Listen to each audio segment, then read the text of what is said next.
Ekonomi Indonesia resmi alami resesi. Lalu sebenarnya apa saja ya dampak dari resesi dan apa yang bisa kita lakukan selama resesi ini? Kita akan bahas bersama sore ini dalam Indonesia Resesi, lalu kita harus apa? Ini dia. Badan Pusat Statistik merilis data bahwa ekonomi Indonesia tumbuh negatif selama 2 kuartal berturut-turut. Ini dia di kuartal kedua dan kuartal ketiga tumbuhnya negatif. Di mana pada kuartal ketiga di tahun 2020 ini terkontraksi atau tumbuh negatif 3,49% jika dibandingkan dengan periode yang sama di tahun sebelumnya atau biasanya disebut dengan year on year. Nah, kondisi ini pun kemudian membuat Indonesia secara resmi masuk ke jurang resesi. Ini dia ya informasinya. Baik. Dan selanjutnya, apa saja sebenarnya menjadi dampak dari resesi tersebut? Pastinya yang pertama kalau kita bicara resesi, ini kemudian juga merupakan salah satu dampak dari pandemi COVID-19 yang melanda seluruh dunia. Dan ini adalah dampaknya dari resesi tersebut bagi masyarakat yang ada. Yang pertama adalah akan ada kondisi di mana kesulitan mencari pekerjaan, sulit mencari pekerjaan. Jadi terutama bagi mereka yang ini merupakan para bisa dibilang angkatan kerja baru ya, karena nantinya akan sulit bersaing dengan para pencari kerja lain dan belum lagi banyak sekali para pekerja yang terdampak sehingga perusahaannya harus melakukan pemutusan hubungan kerja. Ini juga menjadi salah satu dampak dari resesi tersebut kepada masyarakat. Dan selanjutnya resesi ini juga akan berdampak pada daya beli yang menurun. Kalau bicara soal daya beli menurun ini sebenarnya bisa jadi dua hal. Bisa jadi penyebab dari resesi, bisa juga jadi dampak dari resesi. Kenapa dikategorikan sebagai dampak dari resesi? Karena apa?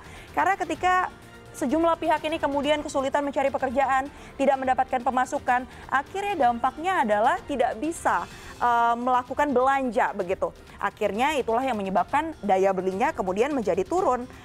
Begitu. Dan yang selanjutnya dengan kondisi adanya resesi ini juga dikhawatirkan bisa berpotensi meningkatkan angka kemiskinan di Indonesia.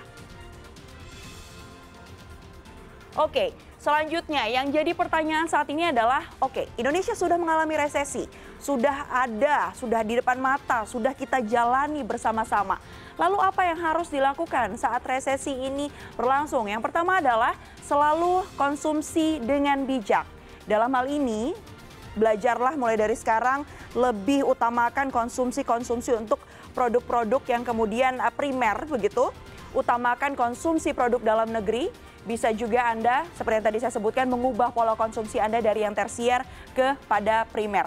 Ingatlah selalu bahwa prinsip ekonomi someone is spending, itu artinya adalah menjadi earning dari orang lain. Jadi bukan berarti Anda tidak boleh mengeluarkan dana apapun, tidak boleh melakukan konsumsi, tidak.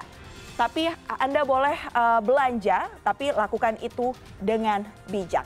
Selanjutnya, Anda juga diharapkan untuk bisa mengelola keuangan.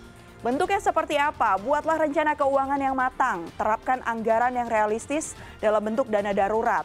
Lalu selain itu yang bisa Anda lakukan juga adalah membuka usaha baru, bisa melalui layanan online misalnya, dan harapannya bisa menghasilkan sumber pendapatan tambahan atau bisa juga dengan melakukan investasi ya.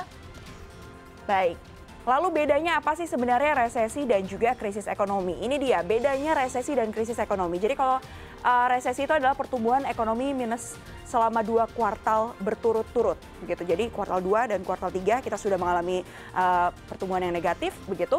Sementara itu kalau krisis ekonomi ini adalah penurunan drastis pada kondisi ekonomi di suatu negara secara fundamental, karena fundamental ekonominya yang rapuh, ada juga laju inflasi yang tinggi, pertumbuhan ekonomi yang macet, atau bisa juga disebabkan dengan beban utang luar negeri yang melimpah dan melebihi kemampuan bayar.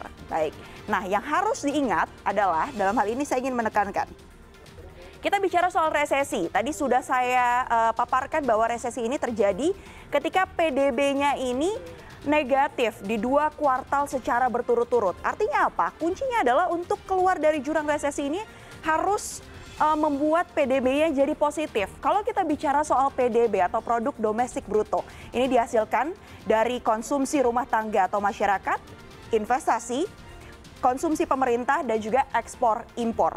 Jadi ketika kita ingin PDB-nya tumbuh positif, yang harus kita lakukan adalah komponen-komponen yang saya sebutkan tadi juga harus dinaikkan. Itu tadi ada beberapa cara yang sudah disampaikan. Salah satunya adalah dengan mengelola konsumsi Anda secara bijak, konsumsi secara bijak dengan diutamakan membeli produk-produk dalam negeri.